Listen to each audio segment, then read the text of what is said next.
باہر گند نہ مچائیں، بالکل اس کا بہت خاص خیال رکھنا ہے۔ بعض دفعہ بچے بھی اور خاص کر بڑے بھی اس چیز کا خیال نہیں رکھتے کہ گند پھیلاتے ہیں اور آپ صلی اللہ علیہ وسلم نے حالانکہ اس سے بہت زیادہ منع فرمایا ہے، اور یہاں تک فرمایا ہے کہ اپنے صحنوں کو گندہ رکھنا یہ یہودیوں کا طریقہ ہے۔ اس زمانے میں یہودی اپنے صحنوں کو گندہ رکھا کرتے تھے، تو آپ صلی اللہ علیہ وسلم نے فرمایا کہ اپنے گھر کے صحنوں کو صاف رکھا کرو، ان کو گندہ مت رکھا کرو۔ اس کے بعد بچوں، اب آپ کی آج کی اسائنمنٹ، اور وہ اسائنمنٹ ہے کہ آپ لوگوں نے کن اعمال کو چھوڑنا ہے اور کن اعمال کا اضافہ کرنا ہے۔ آپ لوگوں نے اپنے پیرنٹس کے ساتھ ڈسکس کریں، اپنے بہن بھائیوں کے ساتھ ڈسکس کریں، اور دیکھیں، اب غور کریں کہ کون سے ایسے اعمال، ایسی چیزیں ہیں آپ کے اندر جو کہ اچھی نہیں ہیں، بری ہیں۔ آپ نے ان کو آئیڈینٹیفائی کرنا ہے، ان کو دیکھنا ہے، ڈھونڈنا ہے، اور ڈھونڈنے کے بعد آپ نے ارادہ کرنا ہے کہ آپ ان چیزوں کو چھوڑیں۔ اور اس کے بعد آپ نے یہ ارادہ کرنا ہے اور دیکھنا ہے کہ ایسے کون سے اعمال ہیں جو کہ آپ اپنی زندگی کے اندر لا سکتے ہیں اور اپنی زندگی میں داخل کر سکتے ہیں۔ ایسے کون سے اچھے اعمال ہیں جن کا آپ اضافہ کر سکتے ہیں۔ تو یہ آپ کی آج کی اسائنمنٹ بھی ہے، اس کے اوپر آپ سب نے انشاءاللہ عمل کرنا ہے۔ اس کے بعد بچوں، اب ہمارا سٹوری ٹائم ہوا ہے۔ اب ہم چلتے ہیں اپنی سٹوری کی طرف اور اپنی سٹوری سنتے ہیں۔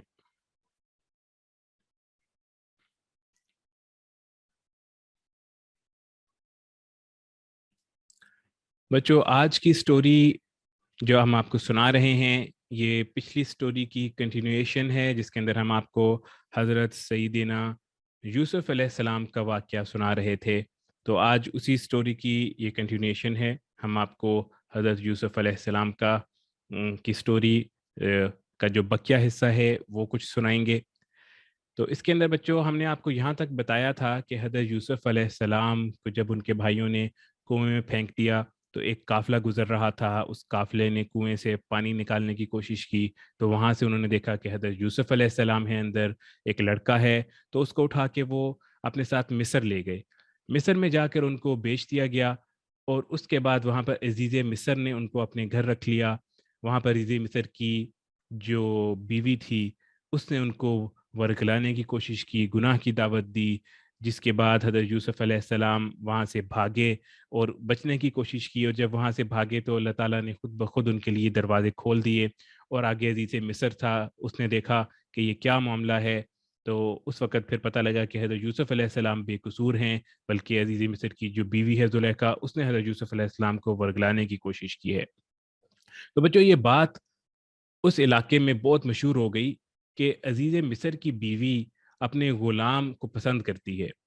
تو جب عزیز مصر کی بیوی زلیخا کو یہ پتہ لگا کہ یہ بات بہت پھیل گئی ہے، تو اس نے وہاں کی عورتوں کو دعوت دی، وہاں کی عورتوں کو اپنے گھر بلایا، اور ان سب کے ہاتھ میں پھل پکڑائے اور ایک ایک چھری پکڑائی، اور اس کے بعد حضرت یوسف علیہ السلام کو کہا کہ اب تم سب کے سامنے آؤ۔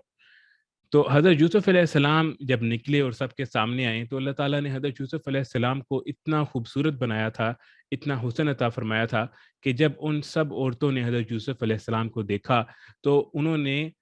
پھل کی بجائے اپنے ہاتھ کاٹ لیے اور ان کو پتہ بھی نہ لگا۔ یعنی حضرت یوسف علیہ السلام اتنے خوبصورت تھے کہ ان کو دیکھتے دیکھتے انہوں نے اپنے ہاتھ کاٹ لیے اور ان کو پتہ بھی نہیں لگا۔ اس کے بعد وہ سب بول اٹھیں کہ یہ تو کوئی انسان نہیں لگ رہا، یہ تو کوئی بزرگ فرشتہ لگ رہا ہے، یہ تو کوئی انسان نہیں ہے۔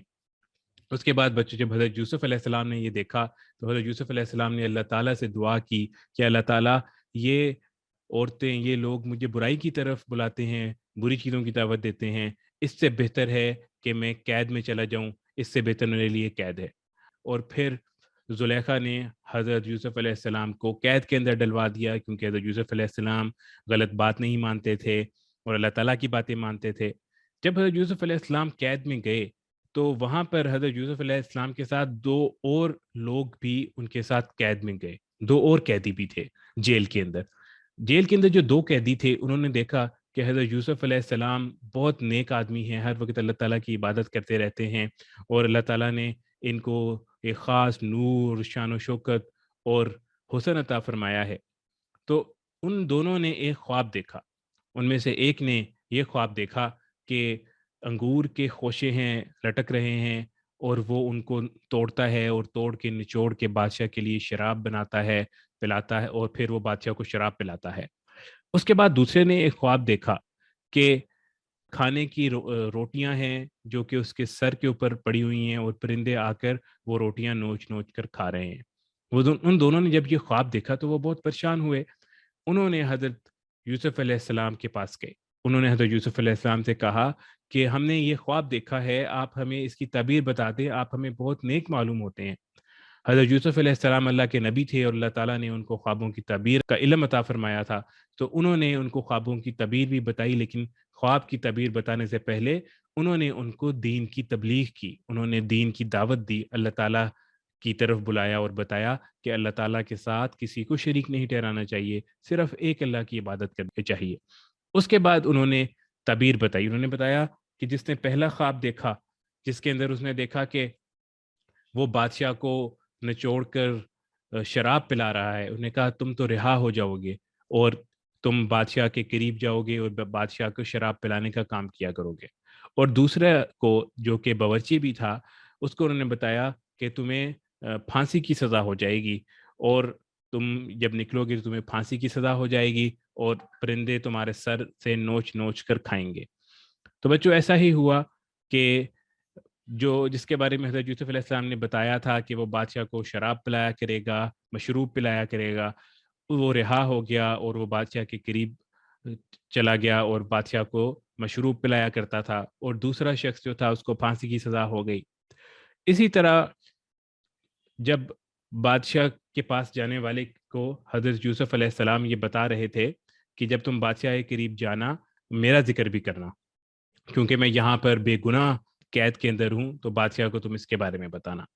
تو لیکن اس کو اللہ تعالیٰ نے یہ بات بھلا دی، وہ یہ بھول گیا اور بادشاہ کو نہیں بتا سکا، اور اس طرح حضرت یوسف علیہ السلام تقریباً 7 سال تک جیل کے اندر قید رہے۔ تو بچوں ایک دفعہ کیا ہوا، بادشاہ نے ایک خواب دیکھا۔ اس نے یہ خواب دیکھا کہ 7 دبلی پتلی کمزور گائے ہیں، اور یہ 7 کمزور گائیں 7 موٹی تازی گایوں کو کھا رہی ہیں، اور 7 خشک خوشے ہیں، اور اس کے بعد اس نے دیکھا کہ 7 جو ہیں بہت ہی سرسبز قسم کے خوشے ہیں۔ تو اس خواب کو دیکھ کے بادشاہ بہت پریشان ہوا۔ اس نے وہاں کے سب لوگوں کو بلایا اور پوچھا کہ مجھے اس کی تعبیر بتاؤ۔ وہاں کے لوگوں نے کہا کہ یہ تو ایسے خواب ہے کہ جن کی کوئی تعبیر نہیں ہوتی، یہ تو پریشان قسم کی خواب ہیں، ان کی کوئی تعبیر نہیں ہوتی، ہم ان کی تعبیر نہیں بتایا کرتے۔ جب یہ بات چل رہی تھی تو بادشاہ کے قریب وہ جو بادشاہ کو شراب پلانے والا آدمی تھا، اس کو خیال آیا کہ حضرت یوسف علیہ السلام جو ہیں وہ خواب کی تعبیر بتایا کرتے ہیں، ان کو اللہ تعالیٰ نے خواب کی تعبیر کا علم دیا ہے۔ تو اس کو جب یہ بات یاد آئی، وہ فوراً بادشاہ کے پاس گیا اور اس نے کہا کہ میں آپ کے لیے اس خواب کی تعبیر لا سکتا ہوں، اگر آپ مجھے اجازت دیں تو میں قید خانے میں جاؤں اور وہاں پر موجود حضرت یوسف علیہ السلام سے خواب کی تعبیر لے کے آؤں۔ بادشاہ نے ان کو اس بات کی اجازت دے دی، تو وہ حضرت یوسف علیہ السلام کے پاس جیل میں گیا، اور جیل میں جانے کے بعد اس نے حضرت یوسف علیہ السلام کو کہا کہ اے سچے یوسف، بادشاہ نے یہ خواب دیکھا ہے، آپ اس کی تعبیر بتا دیجئے۔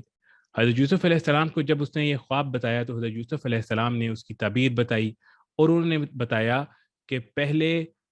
7 سال تم لوگ خوب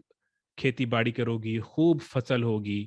اور اس کے بعد 7 سال قحط کے آئیں گے، اور جب 7 سال تم لوگ خوب کھیتی باڑی کرو گی، خوب فصل اناج ہوگی، تو ایسا کرنا کہ اس فصل اور اناج کو سنبھال کے رکھ لینا، ہوشوں کے اندر ہی رکھنا، تاکہ یہ آگے آنے والے جو 7 سال قحط کے ہیں، جس کے اندر کوئی پیداوار نہیں ہوگی، کوئی فصل نہیں ہوگی، کچھ کھانا پینا نہیں ہوگا، اس کے اندر یہ استعمال کر سکو۔ اور اس کے بعد پھر انہوں نے بتایا کہ واپس دوبارہ پھر خوشحالی ہو جائے گی، خوب بارشیں ہوں گی اور خوب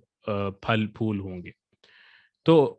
اس بندے نے جا کر وہ یہ تعبیر حضرت یوسف علیہ السلام کی بتائی ہوئی اس بادشاہ کو جا کر بتائی۔ تو بادشاہ نے یہ تعبیر دیکھی تو یہ اس کے دل کو لگی۔ جب یہ سنی تو اس نے کہا کہ حضرت یوسف علیہ السلام کو میرے پاس بلا لاؤ۔ تو وہ بندہ گیا حضرت یوسف علیہ السلام کو بلانے کے لیے، لیکن حضرت یوسف علیہ السلام نے کہا کہ پہلے میں تب آؤں گا جب اچھے سے کہو کہ پہلے ان عورتوں کو بلا کر پوچھیں جنہوں نے میرے اوپر الزام لگایا تھا، اور الزام لگا کر، جھوٹا الزام لگا کر مجھے جیل کے اندر بند کرایا تھا، پہلے ان سے میری صفائی لیں، اس کے بعد میں آؤں گا۔ تو بادشاہ نے اس سارے واقعہ کا پتہ کیا اور ان عورتوں کو بلایا اور ان سے حضرت یوسف علیہ السلام کے بارے میں پوچھا، تو پتہ لگا کہ حضرت یوسف علیہ السلام تو بالکل بے قصور تھے، ان کو تو ایسے ہی بغیر کسی گناہ کے جیل کے اندر بند کیا ہے۔ اصل قصور تو ان عورتوں کا تھا جنہوں نے حضرت یوسف علیہ السلام پر الزام لگایا تھا اور ان کو جیل میں بھیج دیا تھا۔ تو اس کے بعد حضرت یوسف علیہ السلام کو بادشاہ نے اپنے پاس بلا لیا، اور حضرت یوسف علیہ السلام کیونکہ صادق اور امین اور بہترین طریقے سے سلطنت کو اور خزانے کو چلانے کا علم بھی رکھتے تھے، اس لیے بادشاہ نے خزانے کا اور اناج کا سارے کا سارا کام حضرت یوسف علیہ السلام کے سپرد کر دیا، اور حضرت یوسف علیہ السلام نے بہت ہی اچھے طریقے سے اس کو نبھانا شروع کیا، اور پھر ویسا ہی ہوا جیسا کہ حضرت یوسف علیہ السلام نے خواب کی تعبیر بتائی تھی کہ پہلے بہت زیادہ فصل پیدا ہوئی، بہت زیادہ کھیتی باڑی کی گئی، جس کو حضرت یوسف علیہ السلام نے بہت بہترین طریقے سے سنبھال کے رکھا، اور اس کے بعد پھر قحط آ گیا، اور بادشاہ نے حضرت یوسف علیہ السلام پر اتنا زیادہ اعتماد کیا کہ گویا کہ حضرت یوسف علیہ السلام کے سپرد پوری سلطنت کر دی۔ اور بعض روایات میں یہ بھی آتا ہے کہ وہ بادشاہ حضرت یوسف علیہ السلام کے اوپر ایمان بھی لے آیا، اور حضرت یوسف علیہ السلام کو اللہ کا نبی مان لیا، ان کی تعلیمات پر عمل کرنا شروع کر دیا۔ تو اس طرح حضرت یوسف علیہ السلام کو اللہ تعالیٰ نے مصر کے اندر ایک اعلیٰ مقام عطا فرمایا، مصر کے اندر سلطنت عطا فرمائی۔